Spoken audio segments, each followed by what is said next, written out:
Прошу всех встать.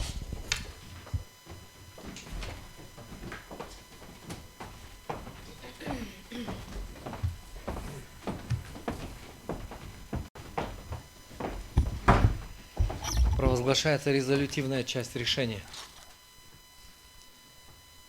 Именем Кыргызской Республики резолютивная часть решения Конституционного суда Кыргызской Республики по делу о проверке конституционности части 6 статьи 271 Уголовно-процессуального кодекса Кыргызской Республики в связи с обращением Жолдошева Руслана Кеңешевича в интересах Шакировой Тынар Дүйшеевны. 18 февраля 2026 года, город Бишкек.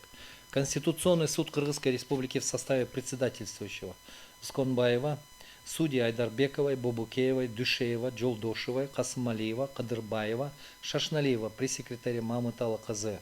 С участием обращающейся стороны Жолдошева Руслана Кеңешевича, представителя Шакировой Тынар Дүйшеевны по доверенности, стороны ответчика Саранова Самата Кыштоо Бейковича, постоянного представителя Жогорку Кеңеша в Конституционном суде Кыргызской Республики, третьих лиц Молдубаева Алмазбека Тавалдыевича, постоянного представителя президента и кабинета министров в Конституционном суде Кыргызской Республики, Жолдошбекова Авазбека Жолдошбековича, представителя Верховного суда Кыргызской Республики по доверенности, Бердимуратова Чингизбека Муртазакуловича, представителя Совета судей по доверенности, Жаркымбаева Аязбека Долозбековича, постоянного представителя Министерства юстиции в Конституционном суде Кыргызской Республики, руководствуясь частями 1-2 статьи 97 Конституции Кыргызской Республики, статьями 4, 17, 40, 45 Конституционного закона о Конституционном суде Кыргызской Республики, рассмотрел в открытом судебном заседании дело о проверке конституционности части 6 статьи 271 Уголовно-процессуального кодекса Кыргызской Республики.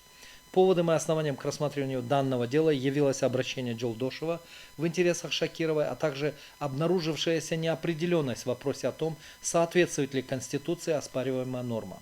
Заслушав информацию судьи докладчика Бобукеевой, пояснения сторон и третьих лиц, а также исследовав материалы, руководствуясь пунктом 2 части 2 частями 4-5 статьи 97 Конституции Кыргызской Республики, статьями 48, 49, 52, 53 Конституционного закона о Конституционном суде Кыргызской Республики, Конституционный суд решил признать часть 6 статьи 271 Уголовно-процессуального кодекса Кыргызской Республики не противоречащей части 1 статьи 61 Конституции Кыргызской Республики.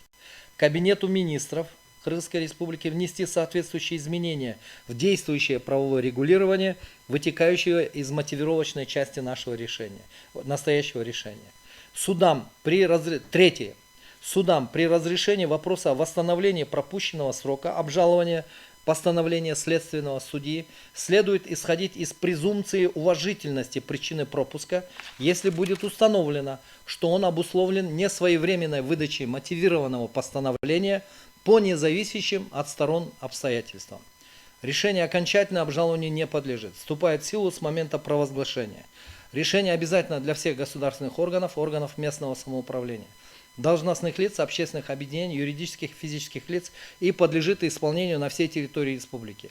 Опубликовать настоящее решение в официальных изданиях органов государственной власти, на официальном сайте Конституционного суда Кыргызской Республики и в Вестнике Конституционного суда. Ну, что здесь дополнительно можно пояснить? То, что введенное Конституционным судом правило начинает действовать с сегодняшнего дня. Это для представителя Верховного суда. С сегодняшнего дня вот этот третий пункт, в котором сказано, еще раз повторюсь, судам при разрешении вопроса о восстановлении пропущенного срока обжалования постановления следственного судьи следует исходить из презумпции уважительности причины пропуска, если будет установлено, что он обусловлен несвоевременной выдачей мотивированного постановления по независящим от сторон обстоятельствам. Мы прекрасно понимаем, что иногда стороны по каким-либо причинам могут и злоупотреблять этим обстоятельством и могут, так сказать, избегать получения своевременного судебного акта. Но здесь мы этот момент тоже учли. Если это произошло по вине суда, разумеется, суды должны восстановить и предоставить возможность полноценно воспользоваться правом на судебную защиту, составной частью которой является, безусловно, право на обжалование судебного акта и на пересмотр вышестоящим судом. Вопросы есть по принятому решению? Вопросы есть? Нет, ну вопрос, что в нашем случае тогда мы уже все равно, это, раз с этого дня начинает действовать, мы уже не сможем, да? Или как Нет, по пересмотреть? каждому конкретному случаю вы можете. Изучайте законодательство. Решение Конституционного суда, он является новым обстоятельством для пересмотра состоявшихся судебных решений. Еще вопросы есть? Заседание Конституционного суда объявляется закрытым.